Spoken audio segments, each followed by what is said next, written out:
Berita Al-Hijrah, 18 September 30 Muharram, gas karbon monoksida pembunuh senyap.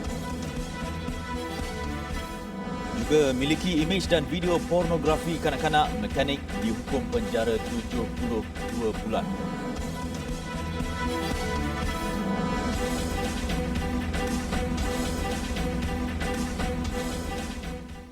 Bismillahirrahmanirrahim. Assalamualaikum warahmatullahi wabarakatuh. Berita Al-Hijrah malam ini bersama saya, Ardi Herman Marzi. Ibu bapa salah seorang mangsa maut dalam insiden terhidu gas karbon monoksida semalam, Sharifah Farisha Said Fati, 21 tahun, redha dengan pemergian satu-satunya anak mereka. Menurut ibunya, Hasnida Hassan, walaupun terkilan, namun beliau pasrah dengan takdir Allah. Jelas Hasnida 20 Oktober depan genap hari kelahiran anak tunggalnya yang ke-21 dan itu yang membuatkannya sangat sedih. Dia terlalu sebak selepas menatap wajah anaknya buat kali terakhir ketika hendak dikafankan. Jenazah Sharifah Farisha selamat dikebumikan di tanah perkuburan Islam Laguna Merbuk petang semalam. Sharifah Farisha dilapor sudah bertunang dan sepatutnya melangsungkan pernikahan pada Oktober tahun depan. Sehari sebelum dia keluar tu, sebelum dia pergi ke Penang tu dengan kawan-kawan dia ni, dia ada pesan dekat tunang dia. Dia kira WhatsApp kat tunang dia. Dia cakap kalau orang tak ada, jaga, kalau orang tak ada, jaga diri baik-baik. Lepas tu dia minta izin lah, dia nak keluar pergi Penang tu, nak pergi jalan dengan kawan-kawan. Jelas Hasnida dalam kejadian semalam, dia dan suami Said Fati Said Zain, 60 tahun, cuba menghubungi telefon bimbit anak mereka beberapa kali sejak jam 9 malam kemarin, namun tidak dijawab. Hasnida berkata tunangnya berjaya menghubungi telefon bimbit Allahyarham dan dimaklumkan mereka ditemui dalam keadaan tertidur dalam kereta Honda jenis Odyssey di sebuah stesen minyak dekat Sungai Dua Pulau Pinang dengan enjin dan pendingin hawa yang masih terpasang sekitar jam 1.30 pagi semalam. Dia kemudian dimaklumkan anaknya sudah meninggal dunia di tempat kejadian. Manakala dua lagi sahabat anaknya, Ayuni Syazwani Syabri, menghembuskan nafas terakhir di Hospital Seberang Jaya dan Nur Adilah di Hospital Lumut. Manakala seorang lagi, Akilah, masih menerima rawatan di ICU di Hospital Angkatan Tentera Tuanku Mizan Zainal Abidin, Kuala Lumpur. Sementara itu, kematian di dalam kenderaan selepas lemas akibat terhidu gas karbon monoksida bukanlah perkara baru yang terjadi dalam negara.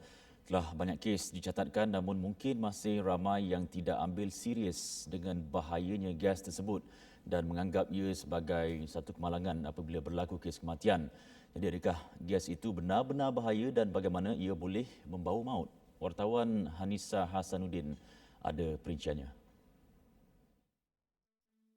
Jangan ambil ringan dengan kebocoran gas karbon monoksida kerana ia boleh mengurangkan kadar oksigen kepada seseorang. Itu tegas Pegawai Perubatan Hospital Pakar KPJ Tawakal, Dr. Dimas Dodi Wibowo, yang melihat apabila seseorang itu menyedut karbon monoksida pada kadar yang tinggi, ia akan masuk ke dalam paru-paru dan diserap ke dalam darah sekaligus menukarkan hemoglobin kepada karboksihemoglobin. Pertukaran itu katanya akan menyebabkan sel dalam badan rosak dan seterusnya boleh menyebabkan kematian. So, masalahnya daripada hemoglobin ni, kalau ada gas oksigen dan karbon monoksida dalam kita punya salur darah, hemoglobin lebih tertarik ke gas karbon monoksida 200 kali ganda berbanding dengan gas oksigen. Jadi kalau gas karbon monoksida ni yang dibawa untuk kerja dengan tisu, dia akan mengakibatkan kekurangan oksigen dalam organ dan jaringan tisu kita dan membuatkan sakit atau seseorang tu akan jadi lemas. Dalam pada itu, beliau tidak menyarankan alternatif yang diperkatakan boleh tidur tetapi perlu membuka tingkap. Ini kerana gas tersebut masih boleh memasuki ke dalam ruang kereta.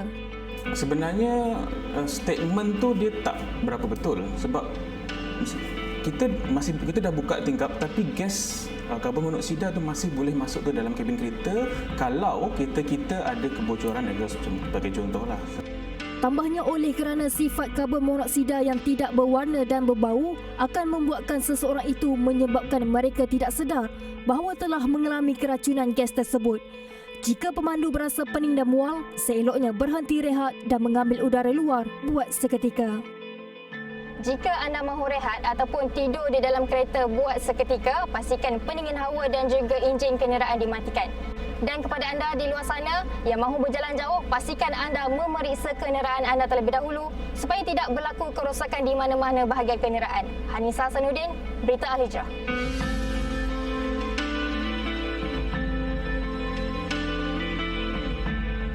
Seorang mekanik sambilan dijatuhi hukuman penjara 72 bulan dan denda RM10,000 selepas mengaku bersalah atas 2 pertuduhan memiliki imej dan video pornografi kanak-kanak dan menyimpan gambar serta video lucah dalam alat peranti. Pengakuan itu dibuat di Mahkamah Session Kuantan. Lim Min Soon, 40 tahun, didakwa memiliki imej dan video pornografi kanak-kanak dan lucah itu di sebuah rumah di Jalan Haji Ahmad, Kuantan, Pahang pada 11 September lalu. Tertuduh didakwa mengikut Seksyen 10 Akta Kesalahan Seksual Terhadap Kanak-kanak 2017 dan Seksyen 292(A) Kanun Keseksaan.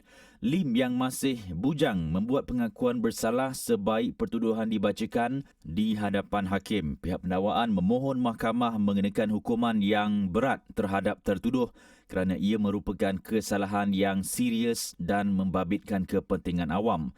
Hakim Siti Aminah Ghazali kemudian menjatuhkan hukuman penjara 36 bulan dan denda RM10,000 ke atas tertuduh bagi pertuduhan pertama. Jika gagal membayar denda, tertuduh perlu menjalani hukuman penjara selama 12 bulan. Sementara bagi kesalahan kedua, Lim perlu menjalani hukuman penjara selama 36 bulan sebaik selesai menjalani hukuman bagi kesalahan pertama bersama kaunseling. Manakala di Negeri Sembilan, seorang bekas peguam didakwa atas 8 pertuduhan kerana memperdaya seorang lelaki berkaitan pengeluaran wang komisen berjumlah RM4.36 juta 2 tahun lepas. Annie Maria, 60 tahun, dikatakan menipu Jude Ignatius Lazaru selepas mangsa mendapati pengeluaran wang komisen itu sebenarnya tidak wujud. Pada prosiding kes yang dijalankan secara berasingan di 2 mahkamah magistrate di Seremban pagi tadi, tertuduh mengaku tidak bersalah ke atas kesemua 8 dakwaan.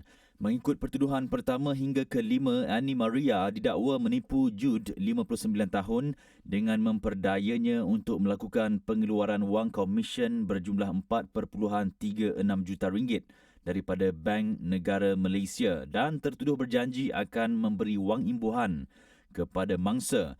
Dorongan itu telah membuatkan mangsa memasukkan wang berjumlah RM17,400 ke dalam akaun CIMB Bank milik tertuduh, manakala bagi pertuduhan ke-6 hingga ke-8, Annie Maria didakwa menipu mangsa yang sama bagi tujuan yang sama sehingga mendorong Jude memasukkan wang keseluruhan berjumlah RM39,900 ke dalam akaun bank yang sama.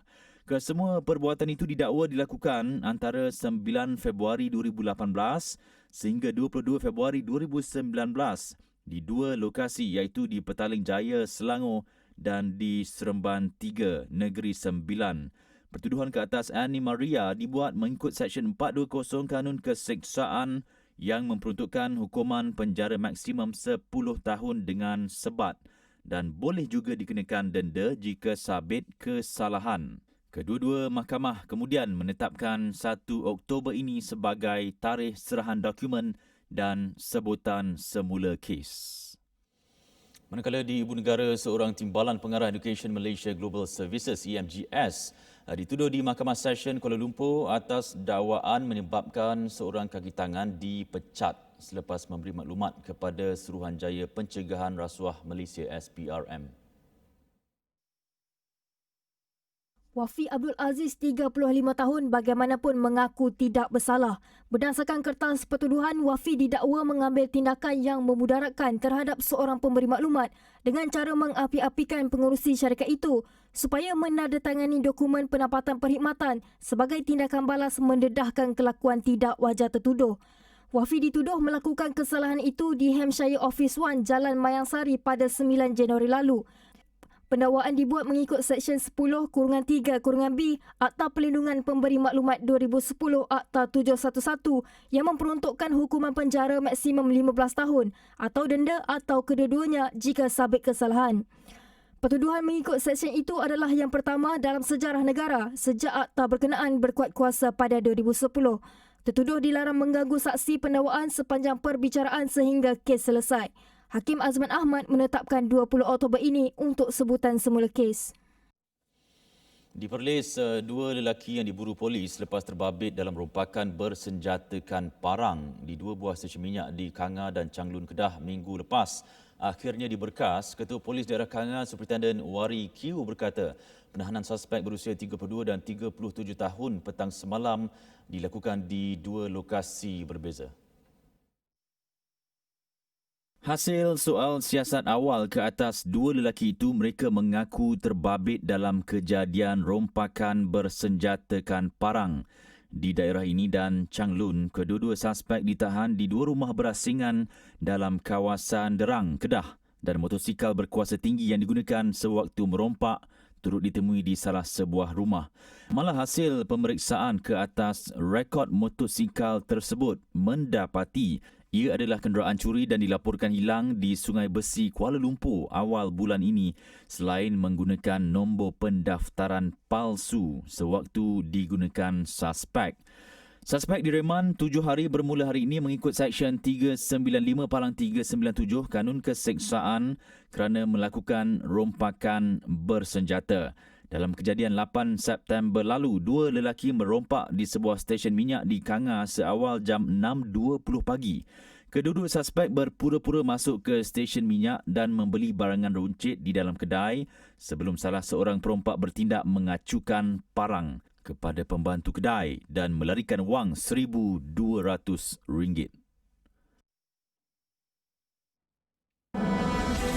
Lepas ini, kanak-kanak cerebral palsy perlukan bantuan. Bertemu kembali. Tiada pengumuman rasmi dikeluarkan oleh Kerajaan Arab Saudi berhubung permohonan visa bagi menunaikan umrah setakat ini. Menteri di Jabatan Perdana Menteri Datuk Dr. Zulkifli Muhammad Al-Bakri berkata perkara tersebut disahkan dalam satu pertemuan dengan Duta Besar Arab Saudi ke Malaysia Mahmud Hussein Said Qatan baru-baru ini. Apabila saya bertemu dengan Duta Arab Saudi lebih kurang 4 hari lalu dalam satu majlis makan malam, saya juga mengutarakan rasa-rasa bila bukaan visa umrah secara rasmi. Beliau menyatakan setakat ini tidak ada pengumuman rasmi lagi. Jadi bahkan situasi di Arab Saudi walaupun COVID sudah menurun tapi berbanding dengan kehendak sebenar masih lagi banyak. Beliau berkata demikian ketika mengulas kenyataan pengerusi Persatuan Agensi Pelancongan Umrah dan Haji Malaysia PAPU, Datuk Seri Razali Muhammad Syam baru-baru ini yang meminta jemaah umrah untuk membuat permohonan kemasukan ke Tanah Suci terlebih dahulu sebelum memohon visa umrah bagi mengawal penularan wabak COVID-19. Terdahulu, Datuk Dr. Zulkifli menghadiri majlis pelancaran kursus pasca perkahwinan Islam sehati sejiwa anjuran Jabatan Agama Islam Wilayah Persekutuan Jawi dengan kerjasama Jabatan Kemajuan Islam Malaysia JAKIM di Ibu Negara. Ia disertai 15 pasangan suami isteri yang terpilih bagi mengikuti kursus secara sukarela dengan tujuan mengukuhkan ilmu pengetahuan ke arah mengukuhkan keharmonian rumah tangga. Hati rasa tenang, itu luahan rasa anggota polis serta ahli keluarga masyarakat orang asli Kamp Batalion 3 PGA Bidor selepas mereka memeluk agama Islam. Malah saudara baru itu juga mengakui memeluk Islam dengan rela hati. Menurut Sarjan Syamsuddin Padang, dia yang memeluk Islam sejak sebulan lalu merasa terdetik hati untuk memeluk Islam selepas 5 daripada 10 anaknya berbuat demikian. Sebelum masuk Islam memang macam-macam masalah timbul. Kelang kabut, celaru, macam-macam lah. Tapi bila masuk agama Islam, tak ada apa yang kita fikir. Hanya ketenangan, lapang dan selesa. Itu yang saya alami lah. Ujar Syamsuddin, dia yang sebelum ini tidak beragama mendapat sokongan anak-anaknya yang membantu dan mengajarnya mendalami Islam. Lain pula bagi Dia Senin yang memeluk Islam sejak Februari lalu. Kata-kata semangat daripada rakan dan jiran-jiran di kem tersebut mendorongnya yakin untuk memeluk Islam. Ujar gadis berusia 16 tahun ini, agama Islam memberinya pengalaman baru yang sangat berbeza. Bila dulu sebelum masuk Islam rasa macam serabut macam tu. Dah memeluk Islam ni rasa macam tenang lah. Sementara itu, Pengarah Jabatan Integriti dan Pematuhan Standard JIPS Bukit Aman, Datuk Zamri Yahya berkata, JIPS melalui bahagian agama dan kaunseling BAKA berhasrat meneruskan program outreach agama sehingga ke Sabah dan Sarawak mendampingi saudara baru. Katanya untuk tujuan itu, BAKA telah bekerjasama dengan Jabatan Kemajuan Islam Malaysia JAKIM bagi memberi input akademik dan agama. Dan kita pun ada juga satu tabung wakalah di mana wang zakat yang dikembalikan kepada PDRM, dan kita akan salurkan sebagai bentuk bantuan kepada saudara baru yang memerlukan bantuan kewangan dan sebagainya supaya mereka ni dapat diringankan beban mereka dan dapat fokus sebagai seorang umat Islam. Pada program outreach psikologi dan spiritual di Batalion 3 PGA Bidor hari ini, 16 saudara baru dalam kalangan orang asli telah diraikan. Bank Rakyat akan menerbitkan sukuk wakalah dengan nilai nominal sehingga 10 bilion ringgit untuk tempoh 30 tahun. Ia bagi membolehkannya memperoleh dana jangka panjang dengan kadar tetap. Terbitan sukuk itu akan dilaksanakan melalui syarikat tujuan khas Imtiaz Sukuk 2 Berhad. Sementara Maybank Investment Bank Berhad dilantik sebagai penasihat prinsipal dan pengatur utama bagi program sukuk. Menteri Pembangunan, Usahawan dan Koperasi Datuk Seri Dr. Wan Junaidi Tuanku Jaafar berkata program sukuk adalah satu lagi pencapaian penting bagi Bank Rakyat yang mencerminkan langkah proaktifnya dalam pengurusan modal sebagai persediaan pasca COVID-19. Jadi kerajaan sekarang lebih bersedia daripada kerajaan pada tahun 1997. Kena cepat berlaku. Sekarang kita dah pre-warning dah. Kita dah ambil tindakan awal. Jadi dalam keadaan demikian saya cukup yakin kita lebih more prepared menghadapi apa yang akan bakal berlaku selepas moratorium itu over, sebab kita dah boleh plan dan melihat. Beliau berkata demikian dalam sidang media selepas menyaksikan majlis menandatangani perjanjian program suku itu di Ibu Negara siang tadi. Sementara itu, Ketua Pegawai Eksekutif Bank Rakyat, Datuk Rosman Muhammad berkata penerbitan pertama suku itu dijangka akan bermula dalam waktu terdekat melalui saiz terbitan sebanyak 500 juta ringgit. First tranche yang kita nak buat dalam masa pendek ni, dalam tahun ni, we're looking about 500 million and above lah. InsyaAllah anything within 500 to 1 billion level. Tapi Alhamdulillah, when we go out and we advertise tu, nampaknya through our lead arranger, principal arranger tu, sambutan tu sangat menggalakkan. Dalam persekitaran lanskap ekonomi yang mencabar, perkembangan suku amat penting sebagai alternatif bagi pembangunan sesebuah ekonomi.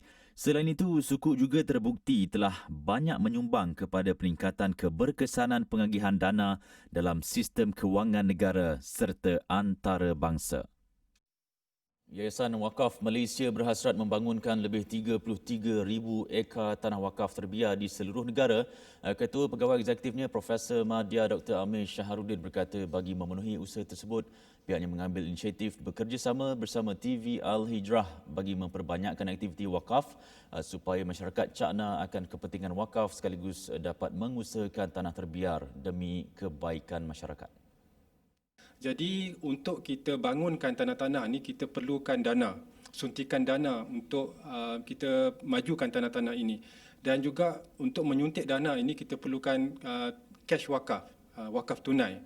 Jadi inilah saya rasa sumbangan daripada masyarakat.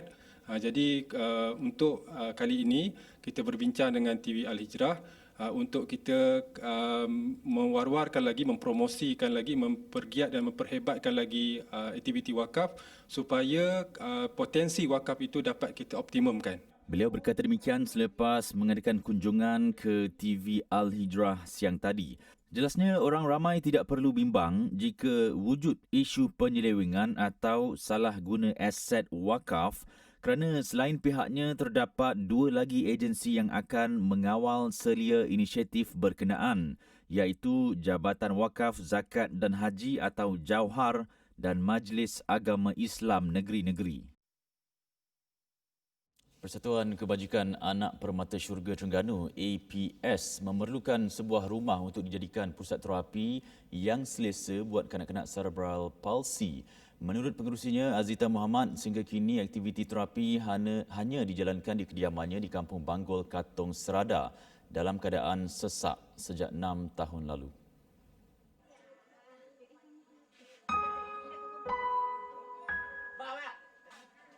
Jelas Azita, rumah yang sempit menyukarkan kerja-kerja merawat menyebabkan ibu bapa terpaksa menunggu lama untuk rawatan anak-anak mereka.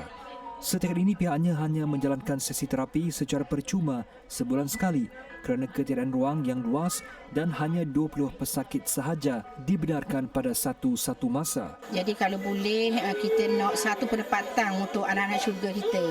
Sebab memandangkan anak syurga ni ramai. Jadi kita tak hak, kita setakat 20 orang je boleh kumpul. Lebih pada tu memang tak muat. Jadi kita nak mencari satu rumah yang boleh kita buat terapi, buat perjumpaan untuk anak-anak syurga kat situ. Setakat ini, APS merupakan pertubuhan pertama untuk anak-anak cerebral palsy yang berdaftar di Pantai Timur dengan ahli mencecah 89 orang. Bagi ibu bapa, mereka berharap ada pihak sudi membantu menyediakan tempat yang sesuai bagi mempercepatkan tempoh menunggu untuk sesi terapi anak mereka. Mereka bimbang kerana kanak-kanak cerebral palsy tidak boleh menunggu lama dan boleh terkena sawan jika berasak dalam suhu yang panas di tempat yang sempit. Tempat yang lebih luas selesa untuk anak-anak seperti ini lah. Sebab diorang ni tak boleh lama-lama, tak boleh tunggu lama-lama. Kalau lama-lama ni diorang ada yang setengah tu sawan. So tak boleh panas.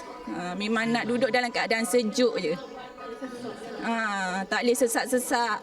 Tunggu lama jugalah. Kadang mai pukul 9, pukul 11 baru dapat sebab hak nak buat sore-sore tu kan lambat. Kalau rumah luar tu sekaligus boleh buat lalu.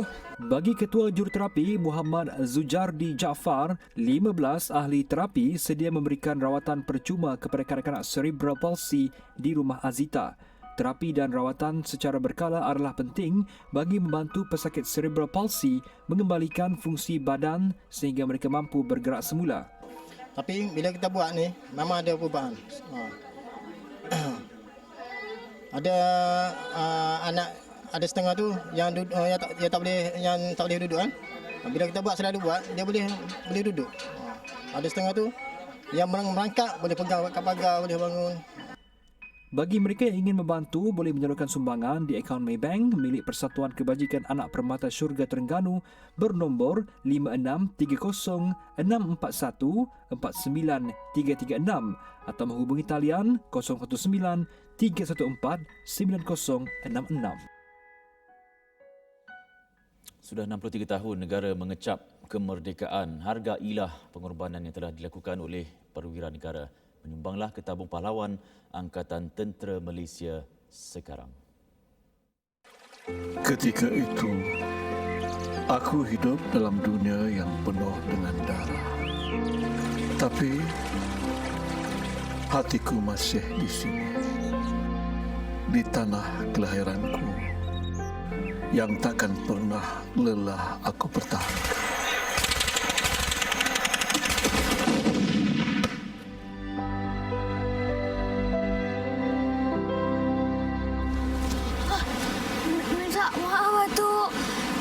Tak sengaja. Tak apa. Atok cuma terkejut saja. Selagi nadi masih berdenyut, akan ku teruskan sisa perjuangan ini. Mereka yang ku kenali kini telah tiada. yang tinggal hanya nama menjadi sejarah.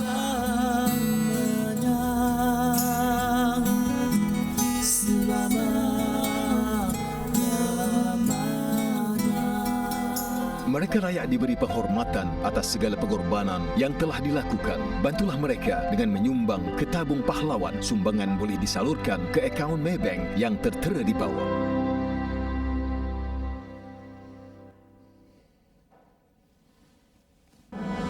Selepas ini, tak pakai pelitup muka dihukum baca Yasin dan laung azan. Bersama Berita Al-Hijrah, kita ke laporan luar negara. Ribut tropika Noel membadai wilayah tengah Vietnam hari ini. Walaupun ribut tropika itu beransur lemah ketika melanda kawasan daratan, ia masih lagi membawa kemusnahan yang besar. Walaupun ribut tropika itu beransur lemah ketika melanda kawasan daratan, ia masih lagi membawa kemusnahan yang besar. Hujan lebat dan angin kencang mengakibatkan banjir serta tanah runtuh. Kawasan pinggiran pantai sepanjang Quang Binh dan Tua Tien Hu antara yang terjejas hari ini. Angin berkelajuan 90 km sejam mengakibatkan pokok tumbang dan merosakkan bumbung rumah. Di wilayah Hu, rakaman menunjukkan sebatang pokok tumbang ke atas seorang penunggang motosikal. Tidak dapat dipastikan sama ada penunggang itu maut atau cedera. Menurut Agensi Meteorologi Vietnam, ribut tropika Noel dijangka membawa 250 mm hujan. Vietnam yang memiliki kawasan pesisiran pantai yang panjang terdedah dengan ribut dan banjir. Tahun lalu saja, 132 terbunuh akibat bencana itu. Selepas Amerika Syarikat, kini giliran Brazil pula berdepan kebakaran hutan yang tidak terkawal. Terbaru kawasan hutan paya terbesar di dunia dikenali sebagai Pantanal musnah dijilat api. Visual terbaru kebakaran kawasan hutan itu tular sejak semalam. Bomba bertugas lumus memadam api yang marak siang dan malam. Keraan kayu bakau yang kering memudahkan api merebak sekaligus menyukarkan usaha memadam kebakaran. Satelit NASA menunjukkan keluasan kebakaran di Pantanal adalah 4 kali ganda keluasan kebakaran hutan Amazon. Pantanal yang terletak antara hutan hujan tropika Brazil dan hutan kering Paraguay menjadikannya kaya dengan hidupan liar. Ahli biologi bimbang kebakaran besar ini akan mengancam ekosistem kawasan hutan yang kaya dan unik itu. Dianggarkan 1,200 spesies binatang termasuk 36 spesies terancam mendiami hutan paya Pantanal. Seterusnya ikuti rangkuman berita antarabangsa pilihan.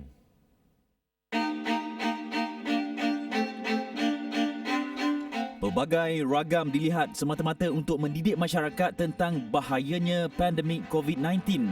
Di Banten, Indonesia, mana-mana individu yang ditangkap tidak memakai pelitup muka akan dihukum membaca surah Yasin dan melaungkan azan. Pesalah turut diminta memanjat pokok dan berteriak tidak akan mengulangi perbuatan melanggar SOP itu lagi. Masih di Indonesia, realiti kehidupan hari ini menyaksikan ramai yang terbunuh akibat dijangkiti COVID-19.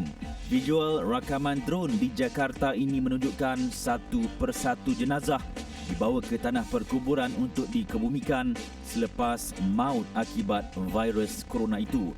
Protokol pengebumian mangsa juga harus dipatuhi petugas berkaitan.